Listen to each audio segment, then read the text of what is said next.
এখন বর্তমানে দেখবেন মানুষ মানুষকে কিডন্যাপ করে। যারা গেটের কাছে দাঁড়িয়ে আছেন আমি অনুরোধ করব ওইখানে বসার জায়গা করেছে, যদি হয় সম্ভব, বলবো না আবার অনেকজনা বললে চলে যায়, আপনাদের ব্যক্তিগত ব্যাপার, আমি শুধু বললাম বসার জন্য অনুরোধ করলাম। তো আপনাদের এইখানে মানুষ মানুষকে কিডন্যাপ করে আমরা শুনেছি অনেক জায়গায় চারিদিকে হয়, কিন্তু কিডন্যাপ করার পরে সেই ছেলেটাকে বাচ্চাটাকে যখন ফেরানোর জন্য কি ডিমান্ড করে, আমরা চোখে দেখা এখন বর্তমান যুগে টাকার যুগ, এই টাকার ডিমান্ড করে। কিন্তু এই যে টাকার ডিমান্ড করে, তো আমার দয়ার নবীর জামানায় মা হালিমার ঘর থেকে একটা ছাগলকে কিডন্যাপ করা হয়েছিল, একটা ছাগলকে মা হালিমার ঘরেতে কিডন্যাপ করা হয়েছিল। কারা করেছিল? বাঘেরা কিডন্যাপ করেছিল। তো সেই বাঘেরা যখন ছাগলকে ধরে নিয়ে গেল, একটা বাঘ যদি ছাগলকে তুলে নিয়ে যায় সে ছাগলকে চুমো খাবে না, খেয়ে ফেলবে। কিন্তু কি ঘটনা হয়েছিল মন দিয়ে শুনতে হবে। আমার দয়ার নবী যখন মা হালিমার ঘরে প্রথম গেলেন, সেই সময় মা হালিমার ঘরে কি হচ্ছে দেখুন, কবি ছন্দের মাধ্যমে লিখছে দেখুন। আরশে আলার ফুল মুহাম্মদ রাসূল, আরশে আলার ফুল মুহাম্মদ রাসূল, আসলো যেদিন হতে দুনিয়াতে, সেদিন হতে এই সারা দুনিয়া ভরে গেল দেখো রহমতে। আরশে আলার ফুল মুহাম্মদ রাসূল, আসলো যেদিন হতে দুনিয়াতে, সেদিন হতে এই সারা দুনিয়া ভরে গেল দেখো রহমতে। আরশে আলার ফুল মুহাম্মদ রাসূল। আমার দয়ার নবী মা আমিনার ঘরে জন্ম নিলেন, তাকে দুধ পান করালেন মা হালিমা। কিন্তু মা হালিমার ঘরে যেদিন প্রথম গেলেন, আমার নবীকে আল্লাহ এত সম্মান দিলেন। মা হালিমা এত গরিব মানুষ, তার ওই ঘরেতে অন্ধকার, আলো জ্বালাবার মতো তেল ছিল না। সেই দিন প্রথম দিন যেদিন আমার নবীকে তার অন্ধকার ঘরের মধ্যে নিয়ে আসলেন, চিন্তা করে আহা আমি পরের বাচ্চাকে নিয়ে এসেছি, কেমন করে রাখবো, লালন পালন করব কেমন করে। তখন মা হালিমার অন্ধকার ঘরেতে চিন্তা করতে করতে মা হালিমা ঘুমিয়ে গেল, আর দয়ার নবীকে নিয়ে পাশে করে সেই মা হালিমা ঘুমিয়ে গেল। কিন্তু গভীর রাত্রে যখন ঘুম থেকে চোখ খুলে দেখে চারিদিকে আলো ভরে গেছে, চারিদিকে আলো ভরে গেছে, মা হালিমা দেখছে আমার ঘরে তেল নেই, আলোটা কোথা থেকে আসে? তো সেই আলো কোথা থেকে এসেছিল সেই দিন কবি ছন্দের মাধ্যমে লিখছে দেখুন।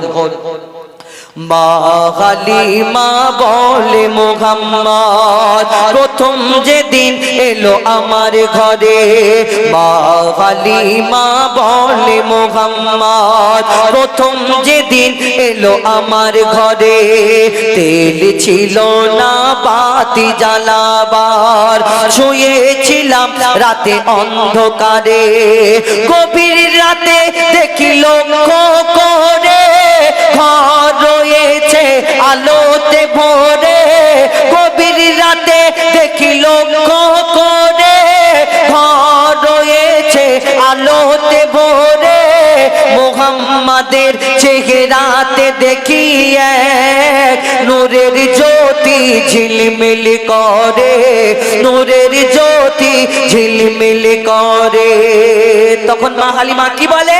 অবাক হয়ে আমি তাকিয়ে থাকি, অবাক হয়ে আমি তাকিয়ে থাকি, মুহাম্মাদের মুখ পানেতে, আরশে আলার ফুল মুহাম্মদ রাসূল, আরশে আলার ফুল মুহাম্মদ রাসূল। মা হালিমা বুঝতে পারিনি যে নবী মোহাম্মদকে এনেছি, ছোট্ট একটা মা আমিনার ঘর থেকে সুন্দর ফুটফুটে বাচ্চাকে নিয়ে গেছে, দেখছে রাত্রিতে আলো চারিদিকে ভরে গেছে। কিন্তু মা হালিমার ঘরে যখন আমার দয়ার নবী গেল, আজীব আজীব ঘটনা ঘটছে। তারপরে আরেকটা কি ঘটনা ঘটে, যখন দুধ পান করে মা হালিমা, তখন মা আমার দয়ার নবী দোজাহানের বাদশাহ, তিনি একদিকের দুধ পান করতেন, আরেক দিকের দুধ পান করতেন না। কেন বলুন তো? আমরা সেই নবীর উম্মত, আমার নবী কারোর কোনোদিন হক মারিনি এই দুনিয়াতে, আমরা সেই নবীর উম্মত, আমরা কি করে বেড়াই নিজের মনে হাত দিলে বোঝা যাবে। কবি ছন্দের মাধ্যমে লিখছে দেখুন। দুধ খাওয়াবার জন্য আমি যখন তারে নিতাম বুকে, দুধ খাওয়াবার জন্য আমি যখন তারে নিতাম বুকে, এক একদিকের দুধ খেত মুহাম্মদ, মুখ দিত না আর একদিকে। একদিকের দুধ খেত মুহাম্মদ, মুখ দিত না আর একদিকে। কিন্তু কোনদিন আগে খেত না, আগে দিলে দুধ মুখে নিত না। কিন্তু কেন? কিন্তু কোনদিন আগে খেত না, আগে দিলে দুধ মুখে নিত না। আমার ছেলে না খেলে আমার চাঁদ মুহাম্মদ আগে খেত না, চাঁদ মুহাম্মদ আগে খেত না। আমার ছেলের কোনো কষ্ট হলে, আমার ছেলের কোনো কষ্ট হলে ঝরতো পানি তার চোখেতে। আর সে আলার ফুল মুহাম্মদ রাসূল, আর সে আলার ফুল মুহাম্মদ রাসূল। তারপর দেখুন এই যে আজিব আজিব ঘটনার মধ্যে আর একটা ঘটনা। মা হালিমা একদিন বসে বসে দেখছে মা হালিমার ঘরে অনেক ছাগল ছিল, আর সেই ছাগলগুলো আমার দয়ার নবী অনেক সময় জঙ্গলে নিয়ে যেতেন। আর সেই ছাগলের মধ্যে দেখছে মা হালিমা দেখে দেখে দেখে দেখে দেখছে একটা ছাগল খুঁজে পাওয়া যায় না। একটা ছাগল কোথায় গেল গো, একটা ছাগল কোথায় গেল? মা হালিমা লক্ষ্য করে দেখছে ছাগল দেখা যাচ্ছে না একটা। তখন আমার ছোট্ট শিশু মোহাম্মদ সাল্লাল্লাহু আলাইহি সাল্লাম ছোট্টবেলায় নবী যখন আমার মা হালিমার কাছে এসে বলছে, মা গো আমি তোমার ছাগলকে কে নিয়ে গেছে, কোথায় নিয়ে গেছে আমি সব জানি, আমি তোমার ছাগলকে আমি ফিরিয়ে আনতে যাচ্ছি, তুমি যদি অনুমতি দাও। কোথায় যাচ্ছে? আমার দয়ার নবী সেই ছাগলকে কোথায় কারা নিয়ে গেছিল কবি ছন্দের মাধ্যমে লিখছে দেখুন। আল্লাহর হাবিব সাল্লাল্লাহু আলা গেলেন জঙ্গলের দিকে, গিয়ে দেখেন জঙ্গলের বাঘেরা নিয়ে বসে আছে ছাগলটিকে।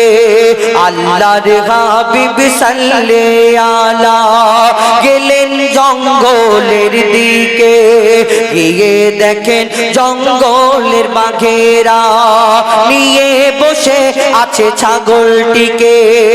খোদার হাবিব বাঘেদের বলে, ছাগলটা কেন এনেছো তুলে? খোদার হাবিব বাঘেদের বলে, ছাগলটা কেন এনেছো তুলে? বুঝতে পারিনি তোমরা এমন কাজটা করেছো কোন আকেলে, কাজটা করেছো কোন আকেলে। তখন বাঘেরা কি বলে? বাঘেরা বলে ইয়া হাবিবাল্লাহ, বাঘেরা বলে ইয়া হাবিবাল্লাহ, আনিনি ছাগলটিকে মারিতে, আর সে আলার ফুল মুহাম্মদ রাসূল। আমার নবী দেখে ছাগলকে ওই বাঘেরা নিয়ে বসে আছে। আমার নবীজি জিজ্ঞেস করে, বলো তোমরা যদি ছাগলকে মারার জন্য আনোনি, তাহলে তোমাদের উদ্দেশ্য কি, জঙ্গলে কেন এনেছো বলো? কি উত্তর তোমাদের? আমার দয়ার নবী যখন প্রশ্ন করে আল্লাহ বাঘেদের জবান খুলে দেয়। বাঘেরা বলে, ইয়া রাসূলুল্লাহ ইয়া হাবিবাল্লাহ, আপনি প্রত্যেক দিন তো জঙ্গলের মধ্যে আসেন, প্রত্যেক দিন এই ছাগলদের নিয়ে আপনি আসেন ছাগল চড়ানোর জন্য। আর শুধু আমরা বাঘ নয়, যত জঙ্গলের পশু পাখিরা এই জঙ্গলের মধ্যে যারা যারা যত পশু পাখি আছে, ইয়া রাসূলুল্লাহ আপনার চেহারা মোবারক দিদার করে প্রত্যেকদিন লুকিয়ে লুকিয়ে দেখে আপনাকে। কিন্তু কি হলো, একদিন হয়ে গেল, দুদিন হয়ে গেল, 3 দিন হয়ে গেল, ইয়া রাসূলুল্লাহ আপনি আসছেন না। আমরা বড় চিন্তা করছি, আমরা বড় পেরেশান বেকারার হয়ে আছি আপনাকে দেখার জন্য। তারপর কি হয় কবি ছন্দের মাধ্যমে শেষ কথায় লিখছে দেখুন। রোজ আসেন ছাগল চরাতে, বাঘেরা বলছে রোজ আসেন ছাগল চরাতে, দূর থেকে নূর দেখি সবাই, কালকে আপনি আসেননি আমরা মনে মনে ভেবেছি এটাই। ছাগলটিকে যদি তুলে আনি নিশ্চয়ই ছোটে আসবেনি আপনি, ছাগলটিকে যদি তুলে আনি নিশ্চয়ই ছোটে আসবেনি আপনি। ইয়া রাসূলুল্লাহ ইয়া হাবিবাল্লাহ চুমিব আপনার চরণ দুখানে, চুমিব আপনার চরণ দুখানে। দরুদ পড়ে ওই বনের বাঘেরা, দরুদ পড়ে ওই বনের বাঘেরা দেয় চুমা নবীজির পায়েতে। আরশে আলার ফুল মুহাম্মদ রাসূল আসলো যেদিন হতে দুনিয়াতে, সেদিন হতে এই সারা দুনিয়া ভরে গেল দেখো রেগে মাতে।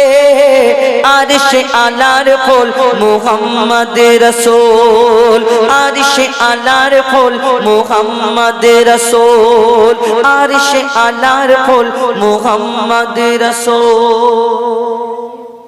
তাকবীর দাও, নারী তাকবীর। মানে ফ্রি বলে আসতে একটু জোরে বলো, নারী তাকবীর।